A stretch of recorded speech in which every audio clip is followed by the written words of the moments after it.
Hare Krishna everyone. Today I am going to share the latest Kubernetes deployment related interview questions that are trending in DevOps interviews in 2026. Many companies are currently asking these questions. Let's get started. So this is the question. What is CPU request in Kubernetes? Why do we configure it? How is it different from a CPU limit? And where we exactly do we defines these values in YAML manifest file. The interviewer may ask only for CPU request and CPU limit, but here I have configured or here I have covered 3 to 4 questions in one single topic. So let's get started. We can go with one by one. Uh, so what is CPU? So in Kubernetes, CPU means the compute capacity available for your application.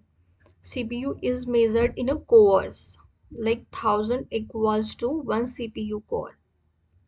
And Kubernetes also uses millicores.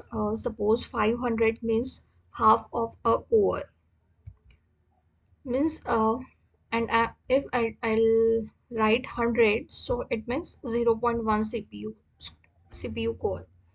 So this is the basic of CPU in Kubernetes. And now why do we configure this?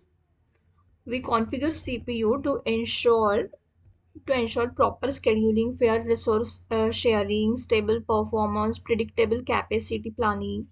Means predictable capacity planning means we know how much CPU the app needs.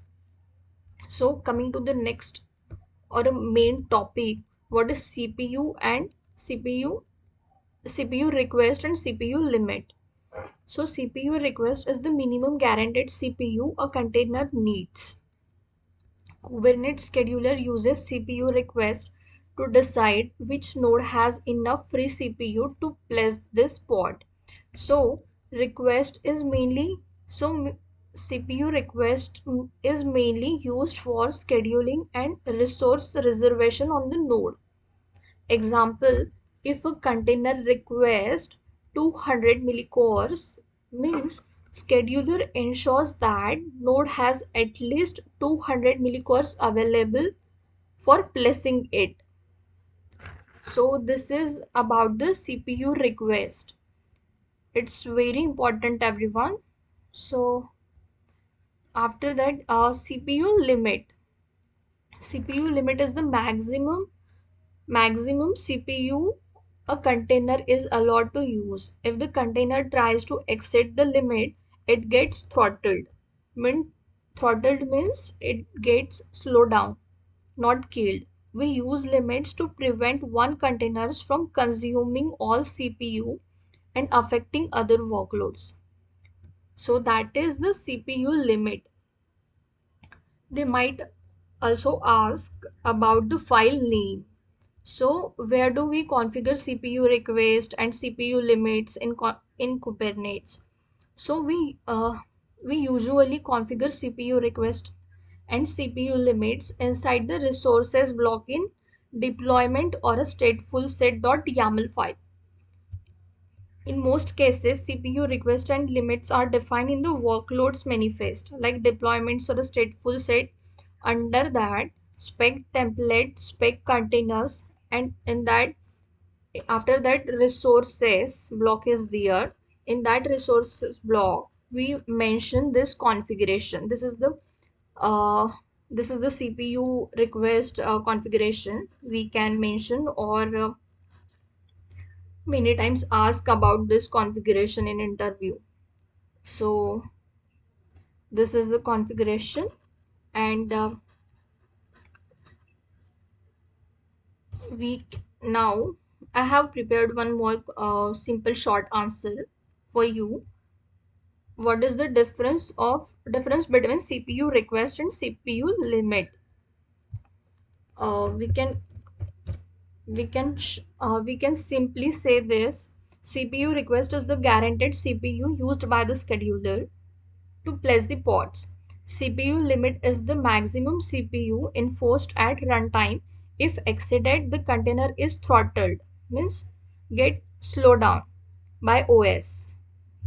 We configure this in a deployment stateful set or under the workloads.yaml file under the resources block.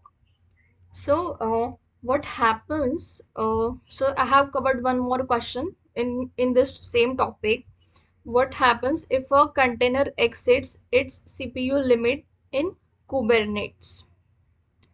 If CPU limit is exceeds, we get two errors: killed and throttle killed. If memory limit is exceeded, we get this error: killed means container can be killed.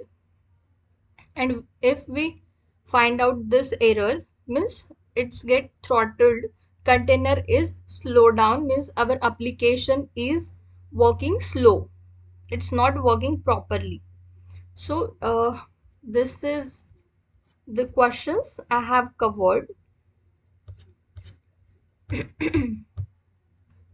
I have explained this clearly and also told you short interview ready answer.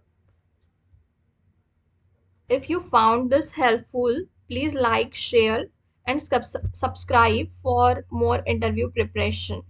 So, thank you, everyone.